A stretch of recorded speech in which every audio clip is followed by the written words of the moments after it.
जय गोगा जी की दोस्तों, आज की हमारी कहानी है भीनी भीनी खुशबू। 10-12 दिन मायके में बिताकर आई नैना ने आज बड़े ही खुशनुमा मूड में फिर से स्कूल ज्वाइन किया था। मायके की खट्टी मीठी स्मृतियों में डूबते उतरते उसने स्टाफ रूम में प्रवेश किया तो साथी अध्यापिकाएं उसे इतने दिनों बाद अपने बीच पाकर चहक उठी। ओहो, साड़ी तो बड़ी खूबसूरत मिली है, मायके से प्योर सिल्क लगती है। क्यों प्राची, 2500 से कम की तो क्या होगी? मोना ने पास बैठी प्राची को कोहनी मारी। मेरी नजरें तो कंगन और पर्स पर ही अटकी हैं।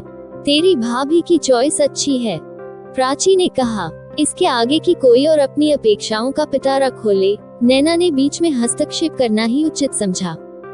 ये साड़ी तो अभी एनिवर्सरी पर तनुज ने दिलवाई थी और ये कंगन और पर्स मैंने एग्जीबिशन से लिए थे। कुछ भी कहो, आजकल मायके जाना कोई आसान सौदा नहीं रह गया है। जितना मिलता नहीं उससे ज्यादा तो देना पड़ जाता है। पिछली बार भतीजे भतीजी के लिए ब्रांडेड कपड़े ले गई थी, भाभी के लिए इम्पोर्टेड कॉस्मेटिक्स, घूमने, बाहर खाने आदि पर भी खुलकर खर्च किया। और बदले में मिला क्या?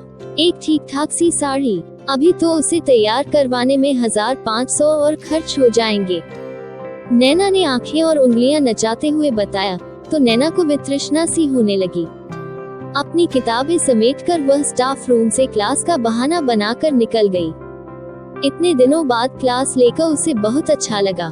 अगला पीरियड खाली था पर उसका स्टाफ रूम में लौटने का मन नहीं हुआ।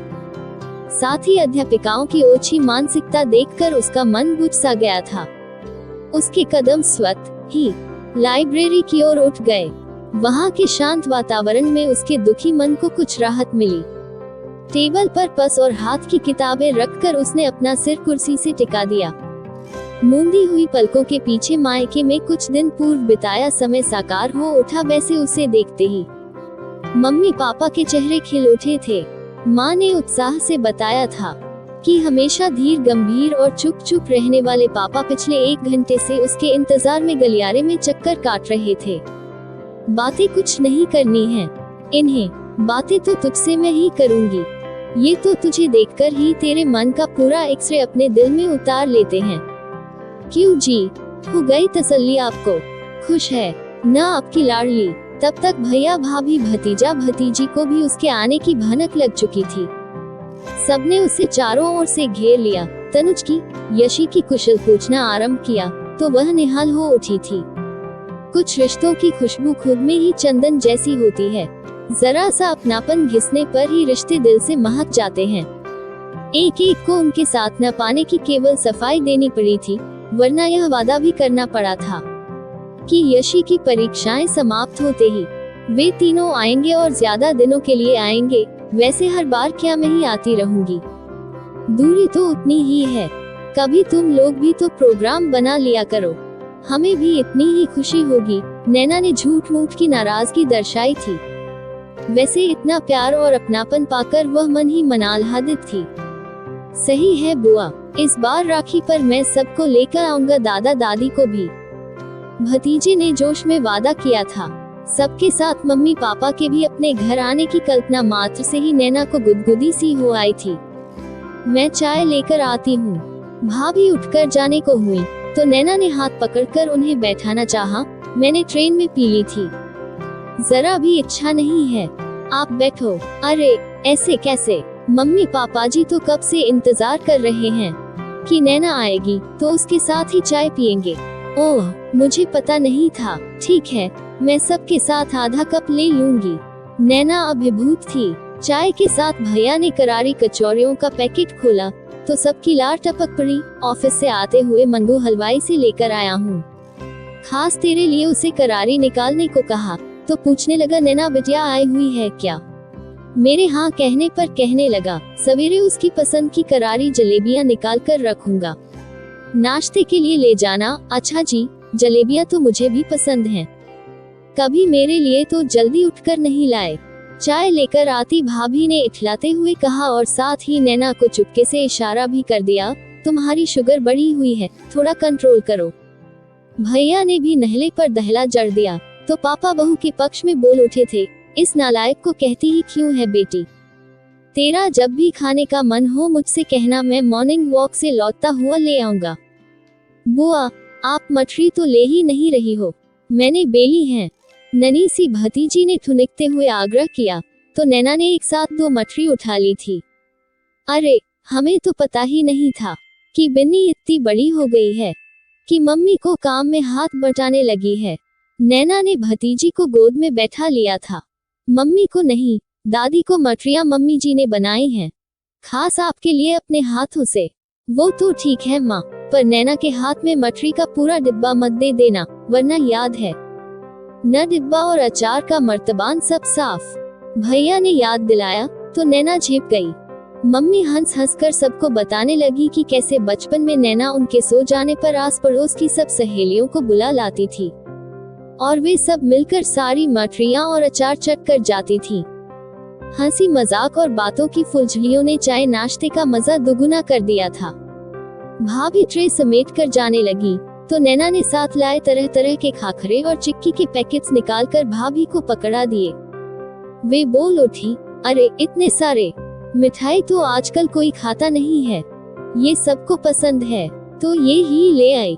कहते हुए नैना ने दोनों बच्चों को उनकी मनपसंद बड़ी बड़ी चॉकलेट पकड़ाई तो वे भी खुशी से उछलते कूदते बाहर खेलने भाग गए। पापा, ये आपके लिए स्टिक। सुबह आप वॉक पर जाते हैं तो मम्मी को चिंता बनी रहती है कहीं कुत्ते पीछे ना पड़ जाएं। नैना ने अपने पिटारे में से अगला आइटम कलात्मक छड़ी निकालते हुए कहा, अरे वाह, ये तो बड़ी सुंदर है, मूठ तो देखो कैसी चमक रही है। पापा ने हाथ में छड़ी पकड़कर अदा से घुमाई तो भाव विभोर नैना खिलखिला उठी, और मम्मी, ये वो ओर्थो चप्पल मैंने आपको फोन पर बताया था ना, इन्हें पहनकर चलने से आपकी एड़ियों में दर्द नहीं होगा, काफी महंगी लगती हैं। चप्पलों को हाथ में लेकर उलट पुलट कर देखती मम्मी के हाथ से नैना ने चप्पलें खींच ली और जमीन पर पटक दी। ये पाँव में पहनने के लिए हैं, पहनकर चल कर दिखाओ, आरामदायक है या नहीं। टन टन टन अगले पीरियड की घंटी बजी तो नैना की चेतना लौटी। फटाफट अपना पर्स और पुस्तकें संभालती वह अपनी कक्षा की ओर बढ़ चली। हिंदी व्याकरण का क्लास था, इस विषय पर तो उसकी वैसे ही गहरी पकड़ थी। नैना को याद आया उस दिन वह रसोई में भाभी का हाथ बटाने गई तो भाभी ने उसके हाथ कसकर थाम लिए थे। नहीं दीदी, ये सब मैं कर लूंगी, आपसे एक दूसरा बहुत जरूरी काम है। आपके भतीजे की परीक्षाएं समीप हैं और सब विषय तो मैं और आपके भैया उसे तैयार करवा देंगे, बस हिंदी, वो भी विशेषकर व्याकरण, यदि आप उसे यहाँ रहते तैयार करवा देंगी तो हम निश्चिंत हो जाएंगे। हाँ हाँ, क्यों नहीं, वो भी करवा दूंगी, अभी खाना तो बनवाने दो। पर भाभी ने एक न सुनी थी। दोनों बच्चों को कमरे में नैना के सुपुर्द करके ही रसोई में लौटी थी। नैना ने भी उन्हें निराश नहीं किया था। दोनों बच्चों की खूब अच्छी तैयारी करवा दी थी। आज घर लौटकर बात करती हूँ। कैसी हुई दोनों की परीक्षाएं? तेजी से क्लास की ओर कदम बढ़ाती नैना के दिमाग में विचारों का आदान प्रदान भी तेजी से चल रहा था। शाम को घर लौटते हुए सास ससुर की दवाएं भी लेनी हैं। नैना ने पर्स खोलकर चेक किया तो दोनों की दवा की पर्चियां तो सवेरे याद से रख ली थी। तनुज तो व्यस्तता के मारे कभी पर्चियां रखना भूल जाते थे तो कभी लाना, अब तो यह जिम्मेदारी उसी ने संभाल ली है। तभी तो उस दिन मायके में भी वह मम्मी पापा के साथ जाकर उनके सारे रेगुलर टेस्ट करवा लाई थी, साथ ही महीने भर की दवाएं भी ले आई थी। भैया तो हर बार करवाते ही हैं। मैं वही थी, फ्री थी तो साथ चली गई। इतनी छोटी सी मदद को भी सारे घर वालों ने सिर आंखों पर लेकर उसे आसमां पर बैठा दिया था। याद करते हुए नैना की आंखें नम हो उठी, जिन्हें चुपके से पोंछते हुए वह कक्षा में दाखिल हो गई थी।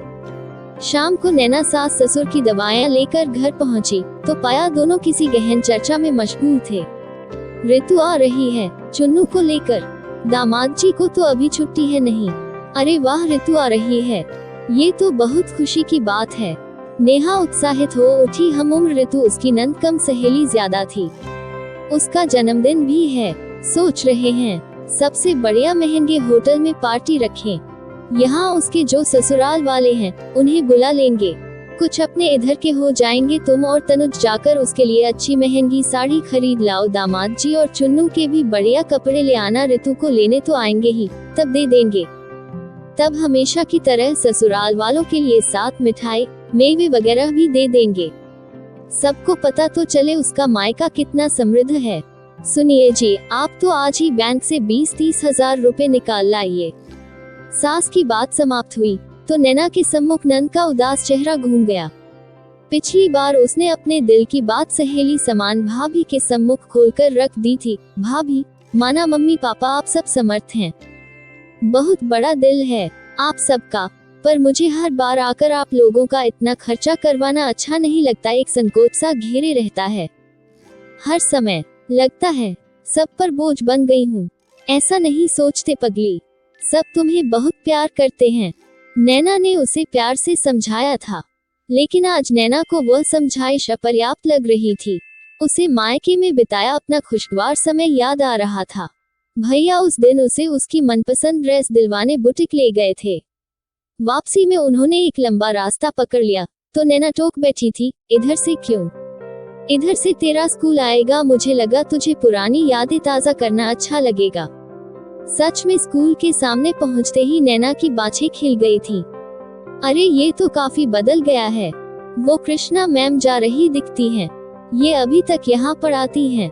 नैना उचक उचक कर खिड़की से देखने लगी तो भैया ने कार रोक दी थी।